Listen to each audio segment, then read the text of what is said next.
There's a truth hidden deep within Scripture that too many believers overlook.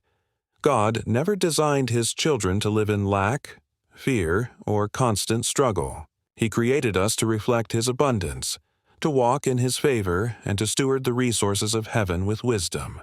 But to receive that blessing, we must understand the divine pattern of prosperity, the kind that glorifies Him, not ourselves. Principle 1. Seek first the kingdom. I remember the day I stopped chasing money and started chasing meaning. For years, I thought wealth was a worldly pursuit, until I read Matthew 6:33. Seek first His kingdom and His righteousness, and all these things will be given to you as well. Suddenly, it made sense. When I placed God before gain, peace before profit, and service before self, the things I once chased began chasing me. The world says to hustle harder. Jesus says to trust deeper. Principle 2. Steward what you have. Luke 16:10 reminds us, "Whoever is faithful in little will be faithful in much." I used to complain about not having enough until God whispered, "How can I give you more if you waste what I've already given?" That question changed everything. I began to track every dollar, honor every opportunity, and treat even my smallest blessings as sacred. When you steward well, heaven takes notice. Principle 3. Give generously. Proverbs 11:25 says, "A generous person will prosper. Whoever refreshes others will be refreshed." I'll never forget one night outside a grocery store when I gave my last $20 to a stranger. It wasn't about charity, it was about trust. The next morning, an overdue payment came through for 10 times that amount. God was teaching me that generosity opens gates that greed keeps closed. Giving isn't losing, it's planting, and every seed of generosity grows into fruit you can't yet imagine. If this is speaking to your spirit right now, pause for a moment, like this video, and comment, "I trust His plan." Because when we declare our faith publicly, something shifts privately in our hearts. Principle 4. Avoid greed. 1 Timothy 6:10 warns, "The love of money is the root of all evil." It's not money itself that corrupts, but the obsession with it. I watched friends lose families, peace, and purpose because they worshipped wealth instead of the one who gives it. Greed promises freedom but delivers bondage. Gratitude, however, breaks every chain. The moment I started thanking God for what I had, my heart felt richer than my bank account ever could. Principle 5. Work diligently. Proverbs 10:4 says, "Lazy hands make for poverty, but diligent hands bring wealth." Work is not a curse. It's an act of worship. When I worked with excellence, I began to feel God's pleasure in my effort. Every task, no matter how small, became an offering. I wasn't just earning. I was partnering with the Creator in creation itself. The reward wasn't just financial, it was spiritual. Principle 6. Plan with faith. Proverbs 21:5 says, "The plans of the diligent lead to profit as surely as haste leads to poverty." Faith doesn't cancel planning, it perfects it. God can't steer a parked car. I started writing my goals, mapping my visions, praying over each one. There were nights when I stared at those plans, unsure if they would ever happen. But then I'd hear that still small voice say, "Walk by faith, not by sight."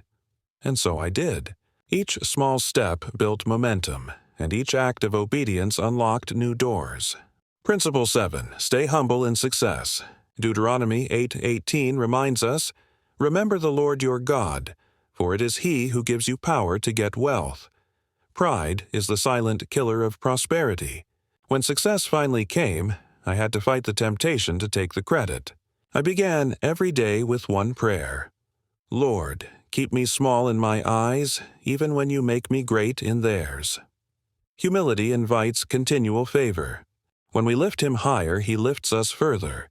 Principle 8. Avoid debt and deception. Proverbs 22:7 says, "The borrower is slave to the lender." Debt is a prison with golden bars. For years, I chased appearances, new cars, trendy clothes, things that sparkled but never satisfied. Then one day, I realized the weight of it all wasn't worth the image. I sold what I didn't need, lived within my means, and found freedom richer than gold.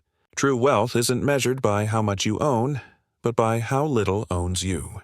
If you believe peace is greater than possessions, drop a comment right now and say, "Peace over possessions." Let's declare it together in faith. Principle 9. Invest in eternal things. Matthew 6:20 says, "Store up treasures in heaven, where moth and rust do not destroy." The greatest investments are not in markets, they're in ministries, families, and souls. I started using my blessings to bless others. I supported missions, helped rebuild churches, fed the hungry. And what came back wasn't just money, it was miracles. I met people whose lives changed because of one act of faith. That's when I realized the divine secret. When you fund God's work, He funds yours. Eternal investment brings eternal return. Principle 10. Trust God completely. Proverbs 3:5-6 says, "Trust in the Lord with all your heart, and lean not on your own understanding." This is the summit of faith. It's easy to trust when the account is full, but faith is proven when it's empty. There was a time I lost everything. Business failed, savings gone, reputation shattered. I remember kneeling in my room, surrounded by unpaid bills, whispering, "Lord, if all I have left is you, that's enough." And He answered, not with a miracle of money, but a miracle of peace. I slept that night without fear for the first time in months. The next week, opportunities began flowing again, doors I hadn't even knocked on. That's when I learned that trust is the currency of heaven. When you give God your confidence, He gives you His covering. He doesn't always move fast, but He always moves faithfully. So, if you're still listening right now, you were meant to hear this. Your financial breakthrough isn't waiting for a new job, it's waiting for new trust. Believe again, work again, sow again. Because the moment you align your wealth with God's will, blessings begin to flow beyond logic.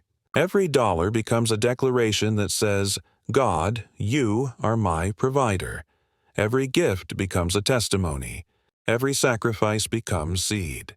And every season of lack becomes preparation for overflow. If this story has stirred something in your heart, don't leave without acting on it. Subscribe, like, and share this message with someone who needs to remember that prosperity without purpose is poverty in disguise. The Bible never promises us an easy life, but it promises us a guided one. When we walk by faith, give freely, work with diligence, and trust His timing, we discover that divine wealth isn't just about having more, it's about being more. It's the peace that money can't buy, the joy that debt can't steal, and the legacy that time can't erase. So, today, declare with me in the comments, "My wealth is in His hands." Because when your finances become your faith's reflection, your story becomes His testimony.